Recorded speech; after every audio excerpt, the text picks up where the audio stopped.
Well, good morning and welcome to Coffee with Ken. I'm Ken Biberaj, a managing director at Savills, a leading tenant advisory commercial real estate firm. In the news today, non-essential travelers from Mexico and Canada who show proof of vaccination status will be allowed to enter the United States after 19 months of our borders being closed.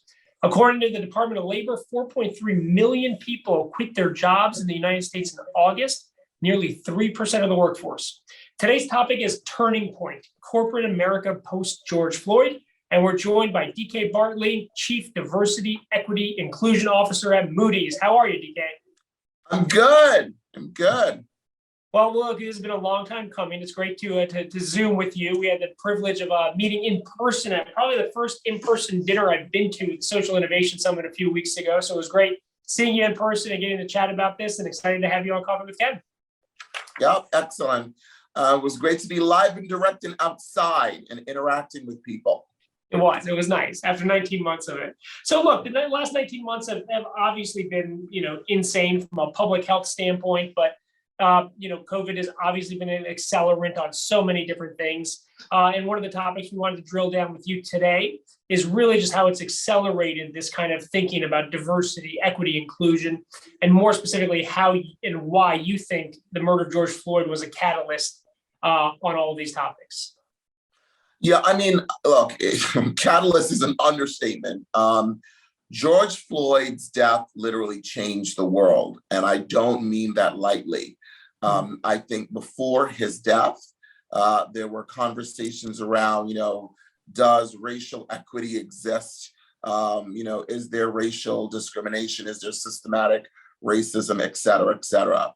I think once you were able to be at home, in your living room, in your lawn chair, wherever you watch TV, and see a Black man murdered, in the custody of the police, and you saw the whole process before, during, and after, it created an outcry from all people that there needs to be some reform. And how is something like this even possible in today's day and age, right? The actual death of someone just being stopped and being under someone's knees for several minutes, not just one, not just two, but a really extended period of time.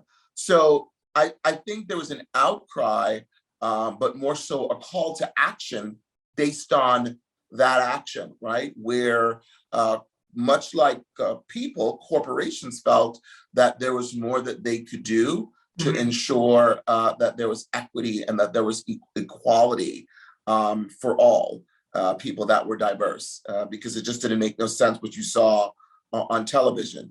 Many questions were raised from that. Did the police officer feel that, in the event that he was wrong, that he could get away with it? Yeah. Did this happen because of the color of his skin? Why in America, while there's several cameras recording this, it was allowed to continue? So several questions, not many that we can necessarily answer, but I think everyone felt a sense of responsibility to make sure that environments were created where people felt a sense of belonging and people felt a sense of equity and equality within their organizations. So yes, absolutely, it changed the world and definitely is still changing America. It was a turning point.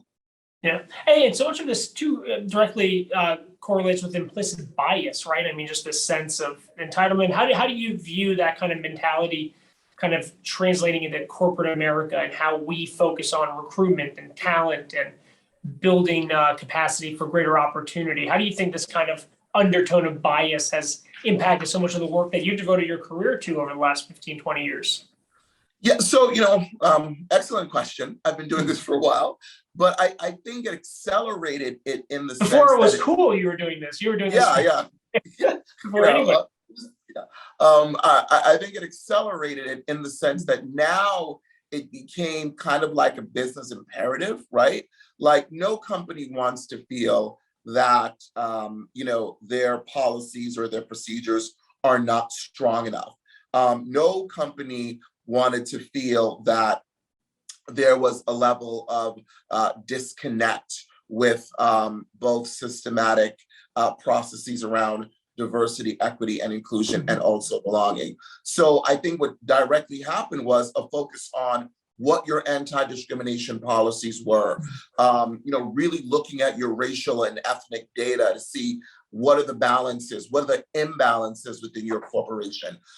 Definitely an acceleration around educational and training programs, both tied to diversity, equity, and inclusion, but also leadership and career development, and clearly community investments. These were some of the things that I think really symbolized what that turning point was. It showed up very differently in a variety of companies, right? Every company is different depending on if you're a large organization or a small organization, but also dependent on what you do as a business. If you're in the customer service business or you're dealing with people on a daily basis, it's going to show up a lot quicker, right? And you're going to look at your policies a lot in a greater sense to understand what you can do so that there's no ambiguity around what you stand for as a company, right? And the other thing I think is really relevant to this is that, pre-George Floyd, the talk in the world around corporations, particularly in the United States, was the fact that most companies were thinking about what their purpose was, right? The Gen Zers are really concerned about going to a company and an organization that stands for something, right? Really working where they feel that that company, that corporate entity really represents their values. And if you don't represent their values, they're not going to come work for you. So I think that was a huge conversation around what do we as a company stand for, right? Really reflecting and making sure corporations have some sort of value system that's promoted, advertised, and represented a level of equity from an organizational perspective.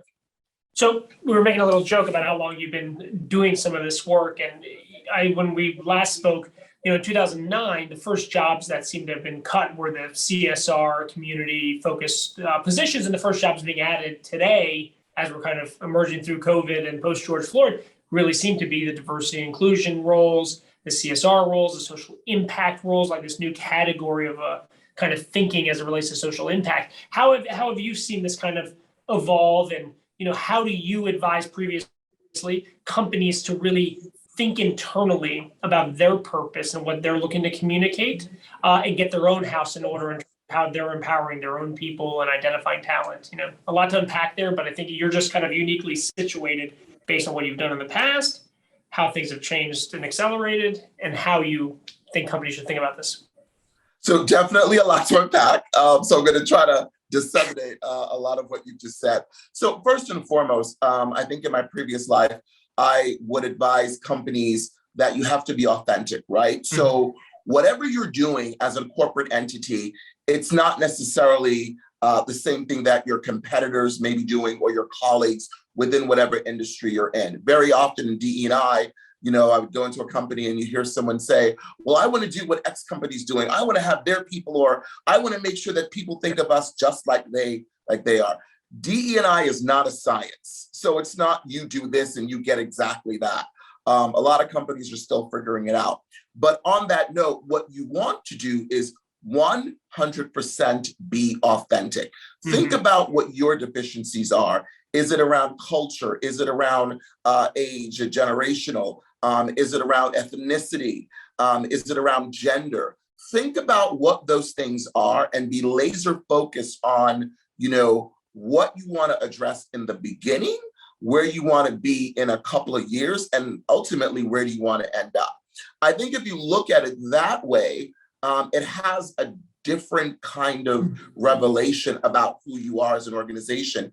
And ultimately, the main thing that comes from that is that you're being authentic around your D&I, and how your sense of purpose and your value really all comes together. It's what I call the D&I ecosystem, right? Okay. It's like meeting someone and having them tell you a story about something, and you're looking at them like, that makes absolutely no sense. I don't believe that. It's the same thing. If your leaders or your corporate representatives are talking about an initiative, a problem, a concern, and it's not all adding together, or just their delivery is not really authentic, you're going to say, well, this company's not really concerned around DE&I. It's more of a nice to have. It's not really a business imperative. They're just doing it because it's the new shiny tool, i.e. George Floyd definitely changed all of that and ensured that the companies that weren't really authentic about it before now are authentic. Yeah, because the ones who responded quickly in an authentic way seems to have not only done right by their customers, but actually help their own businesses grow and expand, right? Because in our last conversation, I mean, so much of this does relate to the bottom line, right? It's good business to kind of be authentic and be focused on these issues and topics in your response, right? I mean, this isn't just a nice to do, right? This is really good. What I always find interesting, and I think most leaders, most really good leaders know this, you cannot, in my professional opinion, you cannot ever focus on DE&I and it be a negative thing. There's just no downside to it, right? In the sense that the data shows that if you are a company, whether large or small, and you focus on diversity, equity, and inclusion, your revenue goes up. Your reputational value as a corporate entity and an organization goes up, right? It's a positive thing. Your employee morale and people really believing that that's a preferred place to work, changes. So you now have brand recognition as a welcoming place, a place that focuses on a sense of belonging, and there's a clear understanding of what you represent as an organization. So there are all these exponential benefits. You very often also add a level of multiculturalism to your organization. So that also opens up new markets for you to sell your products or promote your goods and your services. So there really isn't a downside to it unless you're not doing it right and you're doing it for the wrong reasons. Got it. So talk to us about how engaged the board is in this, senior leadership, lower level employees. How do you think about the kind of hierarchy at a company about engagement? Like where does the impact need to come? How has it been for you transitioning into Moody's now for a few years? I mean, it seems very a top priority across the board. How is it going for you? What are you most focused on professionally at Moody's? And then how are other organizations successful in getting the senior leadership involved? So when you talk about authenticity, I really think Moody's is the poster child for that when it comes to DE&I. And the reason is that from the top on down and the bottom up, DE&I is a part of our value, right? If you go to our website, it's in our values as a company. So we don't have the luxury of not focusing on inclusion. And I think, we have an executive leadership team where we all believe that it is a part of our business and it is imperative. It is in our our DNA, right? Yeah. DE&I is really a part of the way we do business and the way we relate to our customers, the way we develop our products. The best example, Ken, I would give is that, whether we're doing ratings or whether we're providing an app for our banking customers, there's some due diligence that we go through, right? And we believe that the more diversity of thought that you have behind it is going to give you the exact solution that you need, because that within itself is quality assurance, right? Where you have a diversity of thought in regards to a product, in regards to our goods, in regards to our services. Our board, clearly, it's a part, I present to the board, and, it's an initiative that they take very seriously. It's an initiative that we believe is imperative to our success, both now and in the future. And when you think about boards, that's really, their purpose there to really make sure that we're doing all the right things to keep the company healthy, fiscally responsible, and a great corporate citizen. I think from an employee perspective, we're second to none in the sense that we have BRGs that used to be ERGs, but now they're BRGs because we want to make sure that when you're thinking about diversity, equity, and inclusion, those resource groups are not those groups. It's not, an other. It is really a part of the way we think. We really value their opinion and giving us feedback on our business, as well as, our employees and what's working, what's not working, what can be improved, and making sure that they're purposefully a part of that process as a company, but also as a place where you are when you're not at home, right? Now that may change because of COVID and remote working, but we want to make sure that it's automatically and purposefully a part of what we do and not an afterthought. And in some organizations, not all, when you think about ERGs, they're like the groups that the diverse people are a part of. It's not that way at Moody's. First and foremost, we have diverse groups, and the people that are leading them, those groups are not necessarily diverse themselves, but they're allies or they're advocates. And that's huge, because that means that the members of the group have to have a comfortability with them being an ally and being an advocate. And it speaks volumes about the education that comes out of the business resource group. So it's not just a place to hang and feel comfortable. It's also a place to learn, to understand, to develop, and to grow, and to be as inclusive as we possibly can by bringing in bringing in people that would not necessarily automatically fit within those groups. I think it's a great way to attract talent to the organization, because you know that you're supported. But it also is a great place to have things like courageous conversations, right? Yeah. When you're talking about topics that may be challenging, but most importantly, proof of concept in relation to something you want to develop or add to the business offerings of the organization. One of the things that I've noticed, doing commercial real estate, and we usually advise the C-suite about your space and growth and workplace and workforce and so on, is the role and involvement of people officers, talent officers, them having a seat at the table on these kind of more macro decisions about office space, real estate, geography, et cetera. You come from a real talent-oriented background that you're now spending your days on diversity, equity, inclusion. How do you think about talent and recruitment? Talk a little bit more about that. I mean, everyone in the country, every company is dealing with the kind of mad hunt for talent. And I think what's coming out of COVID is you used to have this dynamic where, big buildings would lease space to companies and companies would dictate to employees and they would have to come in, and now it's all flipped on, where employees are dictating to companies and companies are dictating to landlords and municipalities about what they want, where they'll be.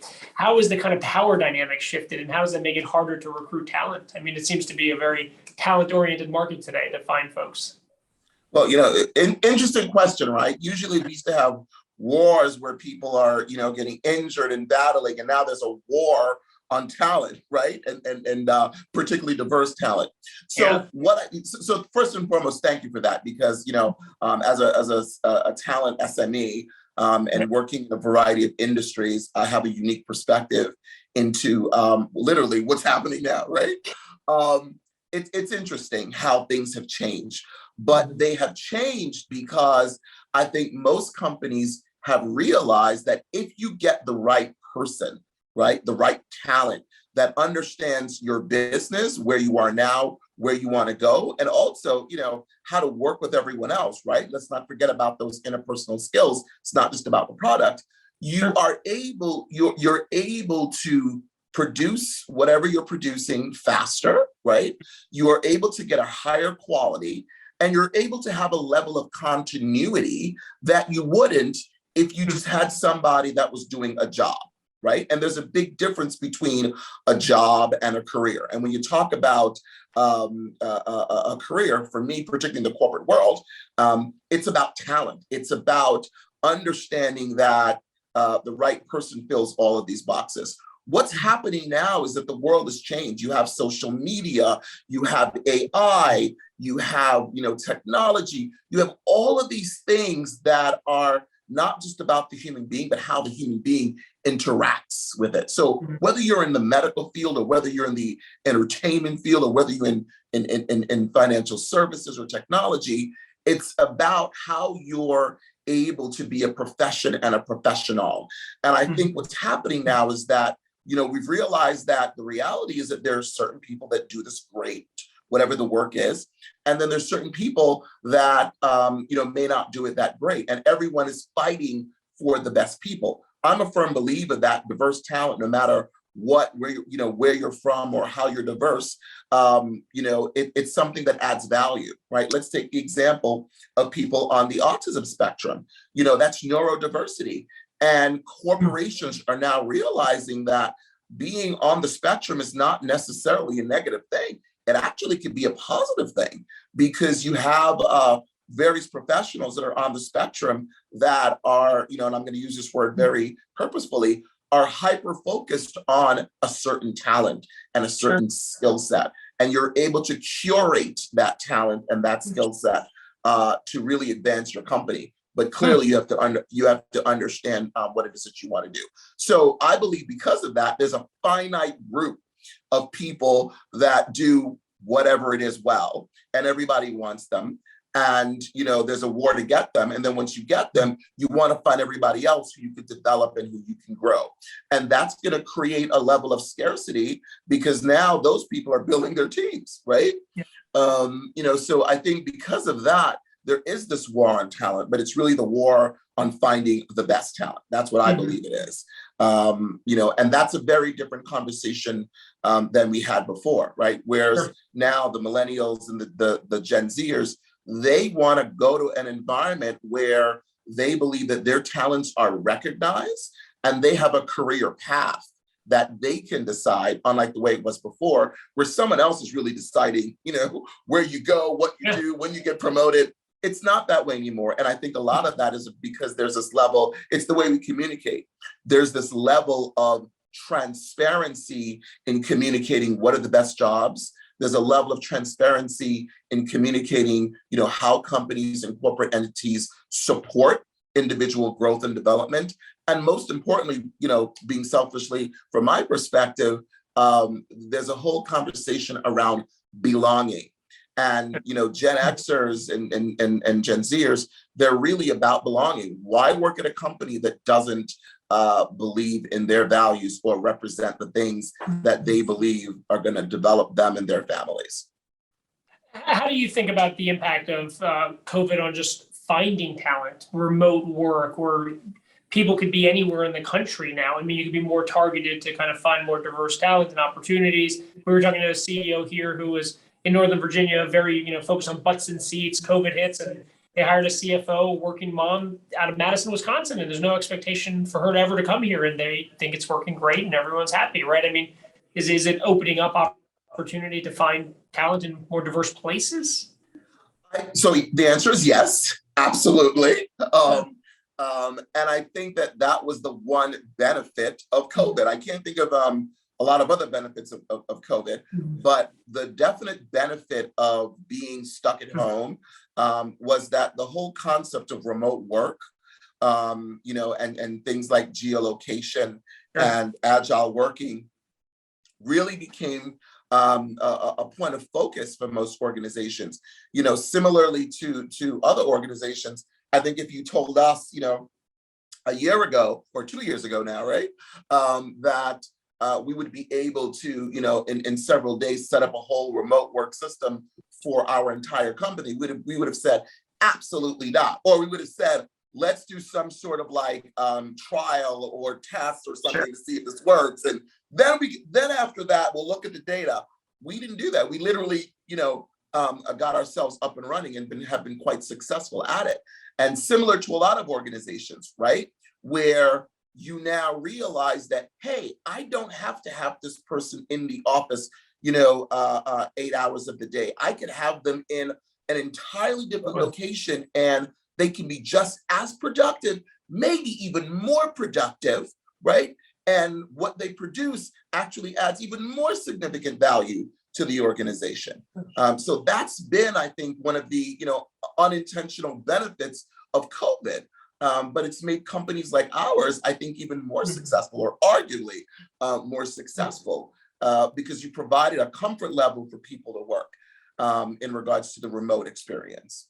So before I let you go, a couple more quick questions. When we think about expanding the pot and building a stronger workforce, taking a step back at a macro level in the United States, how do you think about upskilling, on building a pipeline of talent, more access to opportunity, the university system and higher education maybe isn't for everybody, vocational training, certificate programs, online education. How do you think about just kind of getting more folks out there that can meet the demand for the jobs that are coming forward so that it can be not necessarily easier, but just a bigger talent pool for folks like you and other companies that are now going to be more focused on a diverse population? So that is literally, I think, one of the great kind of caveats that came out of the turning point and George Floyd, right? You've had all of these organizations, ours included, that have made commitments to promoting diversity, racial equity, and also providing more opportunities. And what that's done is really creating, I think, more strategic partnerships for talent, more strategic partnerships for opportunities for diversity, equity, and inclusion. And lastly, at a level of accountability around who you're bringing into your company and how you're developing them, right? So now it's, not just partnering with an HSBCU, but understanding how many people that you're going to hire, every year, whether it's 2 or 20 or 200, and sticking to that because people are watching. And, you've got to give credit where credit is due. Most companies, and that's why it's such a, I think, revolutionary conversation to have about the tide changing in DEI. Most companies have publicly made these commitments, so they are doing it, right? There are more African Americans being hired. There's also a lot of them leaving the workforce, right? But it's an interesting conversation to have. There are more programs that, if you're Latinx, you're able to get a buddy, a mentor, a sponsor. There are more programs where if you're a woman, you're now able to understand who are the women in X organization that's going to help me navigate once I go into that organization. And in a way that it hasn't been done before, because they're being advertised how you do this. It's a whole conversation around why this is important, a whole conversation around, if you go to this organization, how does this happen in a systematic way? You don't just show up, right? And pick who you want to work with, or maybe you do if that's the way that company does it. But the idea is that there's an expectation that you're going to be supported because you are diverse, right? You're going to have a formal way, whether it's through a university, whether it's through community partnerships, to develop and grow. And most importantly, it's not going to be a one and done. It's going to be something that will take you throughout your entire career. Very different way of looking at things. So that, I think, is a huge conversation to have. But most importantly, you've got to give some credit to corporate America, because that's just not the way it was before. Yeah. Last question. How do you define success? In someone in your role, anybody stepping into a new similar role at a new company, what should they be targeting as success? What can they look back at after a year or 5 years and say, okay, we've accomplished what we set out to do on the diversity, equity, inclusion front? So Ken, the correct answer to that is always, you look at the numbers and you look at the demographics and you see how you've become more inclusive, how you've become more diverse. But I tend to add a little bit to that. And I think it's really about the behaviors.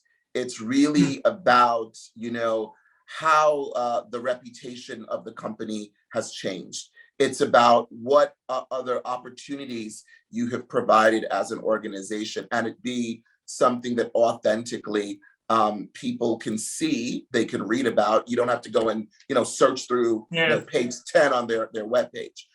So success for me is about the behaviors. It's about that corporate social responsibility that I think is a big part of DE&I, but it's really about how corporations show up. It's about putting your money and investing in programs that work, but work specifically for your company, right? And being able to have your employees as well as your customers see that this is authentically a part of who you are. Sure. And that doesn't happen overnight, right? So so in most cases, that success happens over time. It's about the numbers, but it's also about the behaviors. And if they work hand in hand, you have data that you just can't buy. Oh, I feel like we can go on for a while, DK. I appreciate you coming on Coffee with Ken and making time to chat about these important topics today. Excellent. Hopefully it was some food for thought. Oh, it's fantastic. And look, for everybody tuning in, thank you for watching. Our next Coffee with Ken is going to be on October 29th. We're going to have a conversation on the role of the chief of staff, no longer just in politics, but also in business. DK, until next time, good to see you, and thanks for coming on. All right. Have a great day. You as well. Stay well. Bye.